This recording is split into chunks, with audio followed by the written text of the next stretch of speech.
भाइयों और बहनों, आज मैं आपसे कोई कहानी सुनाने नहीं आया हूँ, बल्कि आज मैं आपको एक ऐसा आईना दिखाने आया हूँ जिसमें अगर इंसान ईमानदारी से एक बार भी खुद को देख ले तो शायद उसकी जिंदगी का रास्ता बदल जाए। क्योंकि यह आईना चेहरे का नहीं बल्कि दिल का है, और दिल का आईना वही देख पाता है जो सच देखने की हिम्मत रखता हो। रमजान आने वाला है, वही रमजान जिसका नाम सुनते ही हमारे घरों में एक अलग ही हलचल शुरू हो जाती है। राशन की लिस्ट बनती है, कपड़ों की प्लानिंग होती है, सहरी और इफ्तार के मेन्यू तय होने लगते हैं। लेकिन एक सवाल है जो हम में से ज्यादातर लोग खुद से कभी नहीं पूछते कि क्या हमने अपने दिल की भी कोई तैयारी की है या नहीं। एक शख्स था, नाम उसका जरूरी नहीं क्योंकि वह शख्स दरअसल हम सब हैं। वह नमाज भी पढ़ता था, रोजे भी रखता था, बाहर से देखने पर सब कुछ ठीक लगता था, लेकिन उसकी जिंदगी में सुकून नहीं था। दिल हर वक्त बेचैन रहता था और उसे हमेशा ऐसा लगता था कि किसी न किसी चीज की कमी है, जैसे सब कुछ होते हुए भी कुछ छूट रहा हो। वह अक्सर खुद से कहता था कि मैं तो सब कुछ कर रहा हूँ, फिर मेरे अंदर यह खालीपन क्यों है? मेरी दुआओं में असर क्यों नहीं है? मेरी नमाज मुझे बदल क्यों नहीं रही?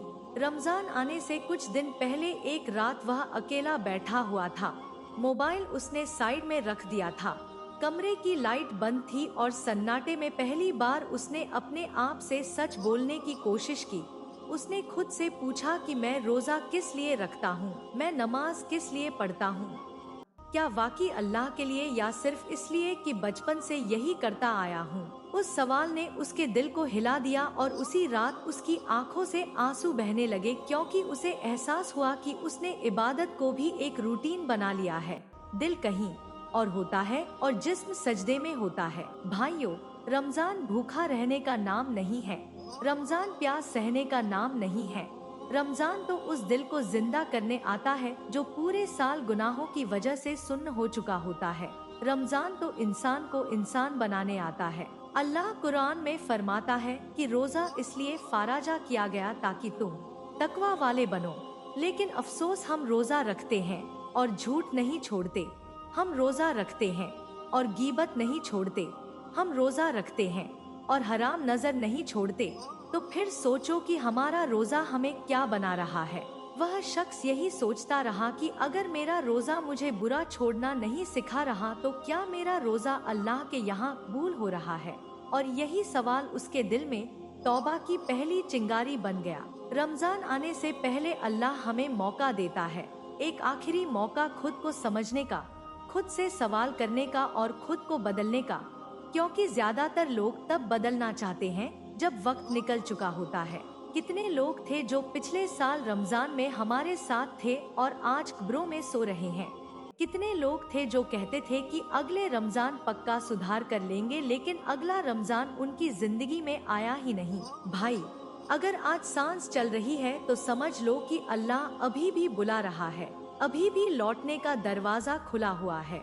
उसी रात वह शख्स सजदे में गया। न कोई लंबी दुआ थी और न कोई भारी लफ्ज, बस दिल से निकली हुई कुछ सच्ची बातें थी। उसने कहा कि या अल्लाह, मैं बुरा हूँ लेकिन तू रहमान है। मैं कमजोर हूँ लेकिन तू क़वी है। मुझसे गुनाह होते हैं लेकिन मैं तुझसे दूर नहीं जाना चाहता। तू मुझे अपने से दूर मत करना। यही वो दुआ थी जिसने उसकी जिंदगी का रुख बदल दिया। उसने यह नहीं सोचा कि मैं एक ही दिन में सब कुछ बदल दूंगा। उसने बस इतना सोचा कि आज से मैं कोशिश शुरू करूंगा, क्योंकि वह समझ चुका था कि अल्लाह परफेक्शन नहीं देखता बल्कि नियत और कोशिश देखता है।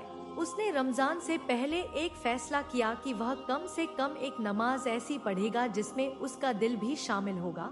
वह सजदे में जाएगा तो सच में टूटेगा। उसने कुरान खोला, लेकिन इस बार सिर्फ सवाब के लिए नहीं बल्कि समझने के लिए। और जैसे जैसे वह पढ़ता गया उसे महसूस हुआ कि कुरान तो सीधा उसके दिल से बात कर रहा है, जैसे हर आयत उसी के लिए उतरी हो। उसने महसूस किया कि रमजान दरअसल बदलने का महीना है, दिखाने का नहीं। धीरे धीरे उसकी जिंदगी में नरमी आने लगी। वह गुस्सा कम करने लगा, लोगों को माफ करने की कोशिश करने लगा। वह यह समझने लगा कि अगर मेरा दिल नहीं बदला तो मेरी इबादत सिर्फ जिस्म की कसरत बनकर रह जाएगी। उसे यह भी समझ आया कि सजदा सिर्फ माथा जमीन पर रखने का नाम नहीं, बल्कि अपने घमंड को तोड़ने का नाम है। भाइयों, अगर रमजान ने हमें नमाजी नहीं बनाया, नरम दिल नहीं बनाया और माफ करने वाला नहीं बनाया तो हमने रमजान नहीं पाया, बस कैलेंडर बदला है। रमजान आने से पहले अपने दिल से पूछो कि क्या मैं अल्लाह को हर हाल में याद करता हूँ या सिर्फ मुश्किल में? क्या मैं गुनाह छोड़ने की कोशिश करता हूँ या सिर्फ उन्हें छुपाने की? याद रखो, अल्लाह देर करता है लेकिन छोड़ता नहीं। अल्लाह देख रहा है कि कौन लौटना चाहता है और जो लौट आता है अल्लाह उसे गले लगाने से कभी इनकार नहीं करता। यह रमजान सिर्फ रोजा रखने का नहीं, बल्कि खुद को अल्लाह के हवाले करने का रमजान होना चाहिए, क्योंकि हमें नहीं पता कि यह रमजान हमारी जिंदगी का कौन सा रमजान है। आज अगर अल्लाह ने हमें रमजान तक पहुंचाया है तो यह उसकी रहमत है, और अगर रमजान ने हमें बदल दिया तो समझ लेना कि यह उसकी सबसे बड़ी नेमत है। इस रमजान सिर्फ पेट को भूखा मत रखना, दिल को भी झुकाना, आँखों को भी झुकाना और जुबान को भी संभालना, क्योंकि अल्लाह दिलों का हाल देखता है।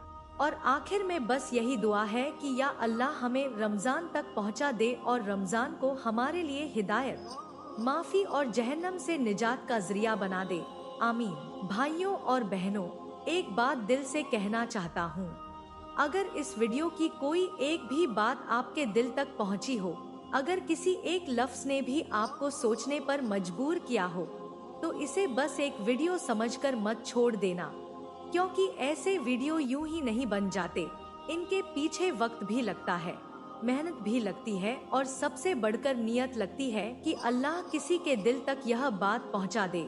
अगर आपको लगता है कि यह मेहनत वसूल है, कि यह कंटेंट किसी और के काम आ सकता है, तो वीडियो को लाइक करके हौसला जरूर बढ़ाइए, क्योंकि आपका एक लाइक हमारे लिए सिर्फ एक बटन नहीं बल्कि यह निशानी है कि हमारी कोशिश बेकार नहीं गई। और अगर आप चाहते हैं कि ऐसी ही नसीहतें, ऐसी ही दिल को झकझोर देने वाली बातें आपको आगे भी मिलती रहें, तो चैनल को सब्सक्राइब कर लीजिए और नोटिफिकेशन ऑन कर दीजिए, ताकि जब भी कोई नया वीडियो आए वह सबसे पहले आप तक पहुंचे। वीडियो को अपने अपनों के साथ शेयर कर दीजिए, हो सकता है आपकी एक शेयर किसी के लिए हिदायत का जरिया बन जाए। और याद रखिए, दीन की बात आगे पहुंचाना भी सदकाए जारिया है। अल्लाह हम सब की इस छोटी सी कोशिश को कबूल फरमाए। आमीन।